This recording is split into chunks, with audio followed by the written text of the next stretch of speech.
mouse is over there.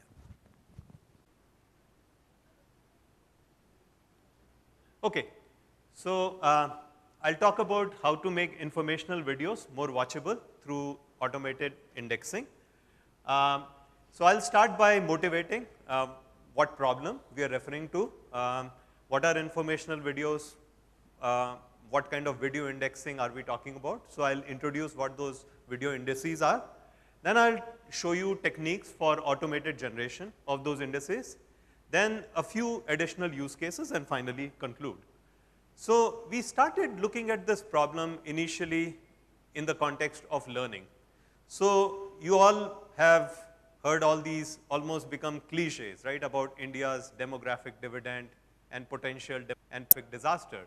We have close to 200 million kids in K through 12 schools in India, and about 20 million students attending colleges.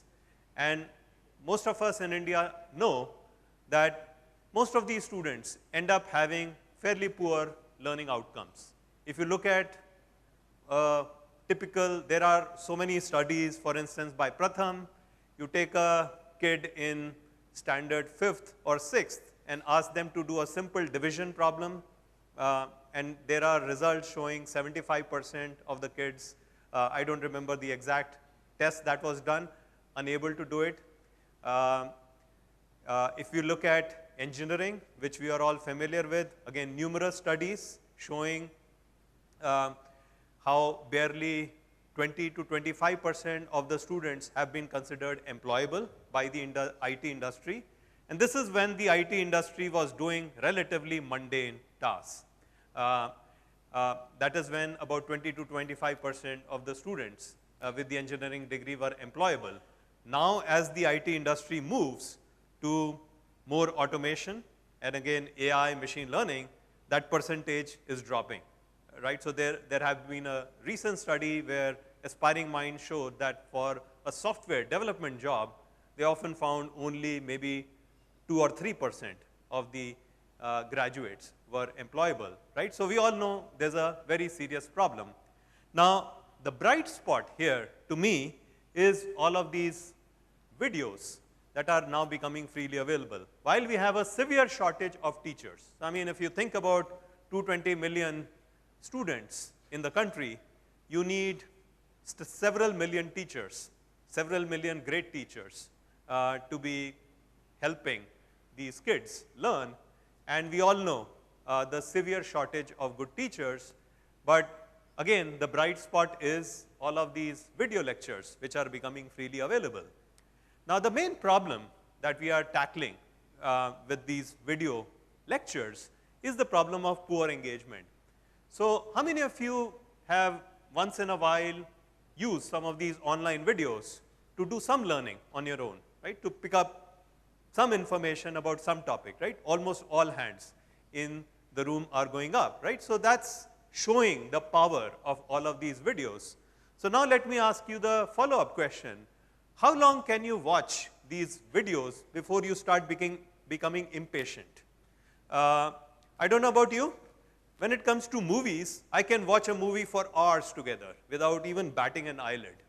When it's a very good video, I mean, and I'm not talking about a low quality video. When it's a very, very high quality lecture on a topic that I care about, typically after a few minutes, I start getting impatient. Any of you have similar, or is it just me? Right? So it's not just me. It looks like all humans. Somehow when it comes to learning, when it is entertainment, we can watch these videos for hours. When it comes to learning, somehow we are wired to start becoming impatient. So we looked at, again, as we looked at this problem, we got inspiration from textbooks. And when I say we, I think I have to give credit to, there's a guy sitting, Arijit Biswas, who will be a speaker later. And Arijit, you can correct me if I'm wrong, but I believe Arijit came up with this insight while he was at Xerox, that why not look at textbooks for inspiration? When you give somebody a textbook, you don't expect them to just start reading the textbook cover to cover. You start from the opening page and then you keep reading until the end of the book. It doesn't happen that way, right? In a textbook, you first look at a table of contents, what are the topics being covered. Textbook also has an index at the end, which shows you the key concepts that got covered, and it tells you the pages where those concepts got covered. So textbooks make it very easy for you to find information about what topics are being covered and where they are being covered, and then you can just consume the one topic at a given time. You don't need to read the entire textbook cover to cover. Now, why don't videos come up with the same information? Videos don't come with all of these indices. So those are the indices that I'm talking about. And again, we are applying AI to generate these indices automatically, because videos don't come with these indices. So that's essentially, and all of this dance with trying to get my laptop up and so on was so that I could actually play this particular video, because they tell me right now I think they can't from over there. So this is an example. So the analog of IEEE for the computing world is ACM, right? So hopefully many of you, how many of you are familiar with ACM or are even members of ACM, right? Most of you. Oops, sorry. So ACM, every few weeks, there's a webinar that's given on some interesting topic, usually by some eminent researcher. So a recent webinar was given by this jolly good fellow called Ian Goodfellow from Google, who came up with this concept of generative adversarial networks and adversarial net learning in general. So a very interesting video. And again, if you were to play this video, what you'll see is over and above the vanilla YouTube player, you will see the VideoCAN player being used to play. So all ACM webinars for the last 8 years, all of the recordings from this particular page, I mean, you can do a Google search for ACM webinars. When you play any of these webinars, they are played using the VideoCAN, our company's video player. And what it gives you over and above the vanilla player is these indices towards the top. The first of those indices is the table of contents. Just like a textbook, it shows you the topics which are being covered. And again, I mean, for this particular lecture, I assure you, these indices were pretty much generated automatically. We automatically identified these topics and the times where these topics begin, so that again, I mean, you're able to, at a glance, see what are the topics being covered in a video. And now, if you don't have a full 1 hour to go through the entire video, at least at a time, you want to say, okay, let me, and I'm already familiar with whatever, let's say machine learning, various kinds of machine learning and so on, let me jump straight to the point, right, of, okay, what are the different categories of algorithm, or whatever. Let's say I want to jump straight to some particular topic of interest to me, let's say anomaly detection algorithm. Sorry, I think this is this is not from generative adversarial networks. So I thought I was looking for indices. So these don't look familiar. Yes, I mean, if I'm interested, I'm already familiar with some of these other kinds of machine learning. I want to learn about reinforcement learning. I can jump straight to that point, and it takes me to that part of the video where this topic begins. So that's the table of contents. The second index that we generate is this phrase cloud. This is similar to the tag cloud you would have seen in Word documents, except that we have made it like the index in a textbook. That we are also telling you where in the video these terms appear. So again, the listing is basically of the thousands of words that got uttered during the video, which are the key phrases that got mentioned. And again, we are trying to do that automatically. And it's not a trivial task to identify what were really the key phrases, the key topics that got covered. So we do that automatically. And then when you click on any of these words, let's say reinforcement learning or whatever, let's say classification algorithm, it shows me both visually through the timeline where those words appear, and also, unfortunately, I can't show it to you live. It shows the context of where those phrases appeared, and then lets you jump straight to those points. And finally, we also give you the complete transcript of the video while it's playing. That's the third option which is available. And again, even in this transcript, we give you a search capability. So you can enter any arbitrary search term, and it will show you all the places in the video where that term appeared, and again, let you jump straight to those points. So essentially, what we have done with all of these techniques is to make it very easy for you to find where a particular topic is being covered, and therefore, just go and watch that part. And our data from ACM webinars is showing that in the process, viewers end up watching much more of the video than they would previously. I mean, it's counterintuitive. On one hand, I'm telling you, oh, there's no need to see the entire video. You can only watch the topics that you care about.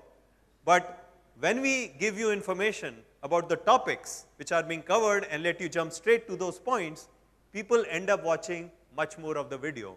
For ACM webinars, we are finding our estimate is that people are watching now about 2.66 times as much of the webinar as they would have previously.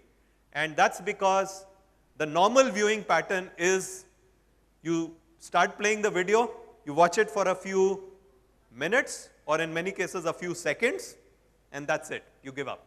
So that's a very, very common pattern of watching any informational video, which we are helping change. So now, since this is basically a workshop on AI, what are those AI techniques we have used for automated generation? So let me start with the transcript and phrase cloud. So for that, we are only using the the audio part of this video. So we start with automatic speech recognition, and we have essentially built upon this deep speech to architecture that was made available by people from Baidu, and then the research community started building upon it, and we have built our own engine using that as the starting point, which gives us the raw transcript. But then from a raw transcript, it's very useful to actually create a punctuated transcript, because the raw transcript doesn't have any kind of, it just has a stream of words. And some of our customers said, look, we would like to have a nice textual, easy to read representation of what got mentioned in the video. So that we produce by, again, yet another technique which has become very popular, architecture which has become popular, LSTM, long short-term memory, to generate the punctuated transcript. And then over that, we apply a combination of statistical analysis, and we use knowledge bases. So we use things like term frequency, TF-IDF, term frequency inverse, document frequency, and so on, those statistical measures, as well as knowledge base. We check if this entry exists in Wikipedia, then there's a better chance that, yes, this represents something important. So we use those kind of techniques, a combination of those, to come up with candidate phrases. But then we further do a clustering of these phrases.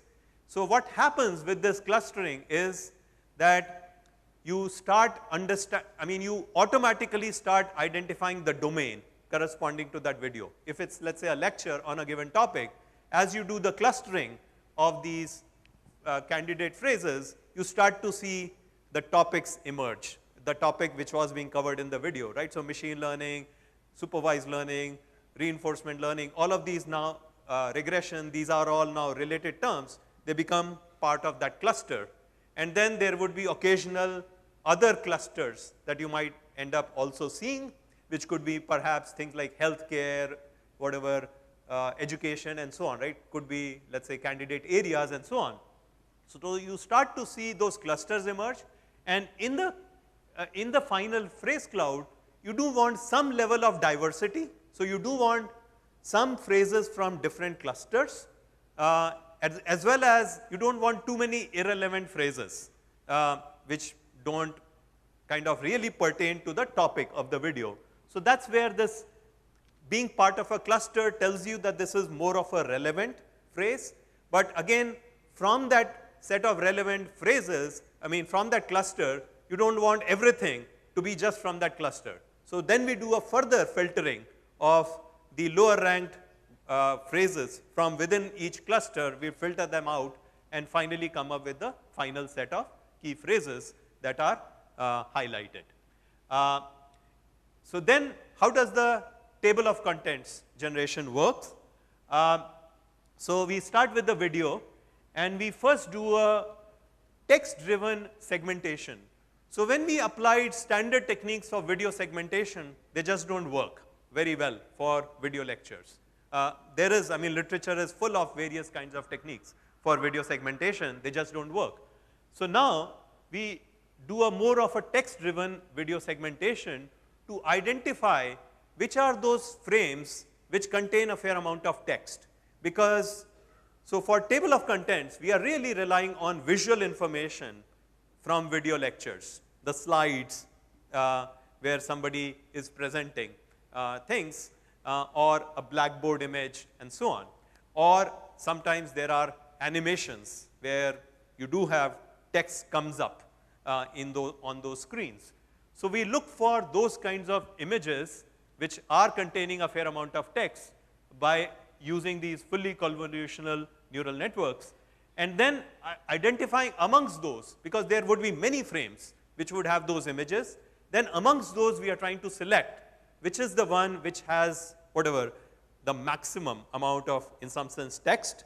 And so we identify those as key frames, and then we do a further classification of those frames into categories like, is it a slide-based video frame, or is it blackboard kind of an image, is it whatever, some other, we even automatically try to classify demos, because a lot of video lectures have whatever, let's say a walkthrough being given, or there's a screenshot which is showing certain things. Is it a general kind of a screenshot showing lots of things versus a slide which only shows a few key topics which are pertinent to what is being talked about? So we do all of that classification again using a custom CNN.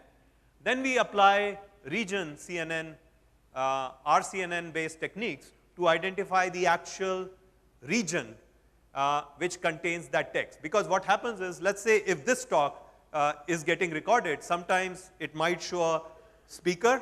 In another part of the frame, it may show the slide. So from that same frame, can we identify which is that frame? Because the speaker is not so important in some sense, right? For this purpose, forget about the speaker. Can you now identify the region where this slide content is being presented? Because from that, you then want to take out the text. So then we do, based on that, we identify that those frames and object boundaries. Then from those, we then apply, we use standard API to do OCR and identify the text along with attributes like font size, stroke width, and so on. Because if you think about it, let's say once if this video is being analyzed, right, and you have identified that frame, now there is all of this stuff in that frame, now in that box of that frame. So now you're trying to identify this automatic TOC creation as the title of this particular slide. And the point at which I started flashing this slide, you want to identify that as the starting point of that topic called automatic TOC creation. So how do you do that automatically? So then we kind of, out of all of this, as we identify, and it's not just a matter of the stuff with the largest font and so on would be the title. Again, we apply further machine learning over this to identify out of all of these words and so on, which looks like the title of that particular slide. And this also involves then a fair amount of text concatenation, logo detection, and so on, because sometimes the slide title appears in multiple lines. Sometimes the largest font may be a logo. It may be, let's say, whatever, my company's logo, or whatever, the conference title and so on when it is being presented. So you have to identify those things and finally come up with the title. And then in a long presentation, there could be many slides with the same title or similar title. So then you have to do some duplicate or near duplicate detection and then identify which are the unique titles, right? So that's how we come up with, from the visual analysis of the video, the table of contents entries. And so, yeah, I've just explained this stuff. So the next thing that we are working on is to make this table of contents hierarchical, because so far what we do is a single level table of contents, because often you have a topic which is covered and then there are subtopics which are being covered. So it would be nice to do that hierarchically, in which case again you get a certain budget and so on for a given title. I'll skip some of those details in the interest of time. So then what we realized was it wasn't just video lectures and learning videos. Yes, learning is a very important class, not just for educational institutions, of use cases for an enterprise. Enterprises worldwide spend over $100 billion on training their employees. In addition, enterprises also spend a lot of money on training customers and partners on their products. Then companies have various customer events, right? So, and then you have research events, right, which are getting held. Videos get recorded of those events, and then those keynotes or those talks are often made available. Companies create marketing videos for various products, and there are internal communications purposes for which videos get used, right? So sometimes there are internal, let's say, all hands meetings which would get recorded, or you could have a meeting over WebEx which gets recorded, and then somebody who missed the meeting